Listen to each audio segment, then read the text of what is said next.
d'autres disent aussi, et je les ai entendus, vous aussi, que ces terroristes ont des armes qui viennent de Libye, oui. Des armes qui ont été récupérées au moment de la chute de Kadhafi, des armes qui parfois auraient pu être fournies par les Occidentaux.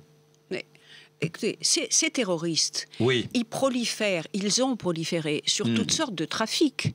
D'abord, le trafic des otages. N'oublions pas nos otages. 8 otages. Hein? Leur vie est en danger, là? Oui, elle l'était avant. Oui, elle l'était avant. Elle l'est maintenant. Mais à cause de l'intervention, est-ce que leur vie est plus en danger qu'avant? Je pense que si l'intervention n'avait pas eu lieu, d'abord, leur vie aurait été encore plus en danger et que nous aurions risqué d'avoir encore plus d'otages. Bon. Deuxièmement, les otages, le trafic de drogue, car ce sont des narco-terroristes. Hein. Et troisièmement, les armes qui ont été récupérées en effet en Libye, car c'est un entrepôt à ciel ouvert. La Libye, et ce sont des armes évidemment qui sont des armes importantes. Hein.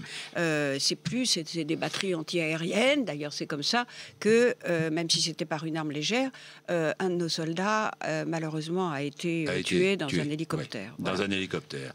Les djihadistes menacent de frapper la France au cœur. La dépêche vient de tomber. Ça vient du Mujao, l'un des 3 mouvements qui combattent la France au Mali.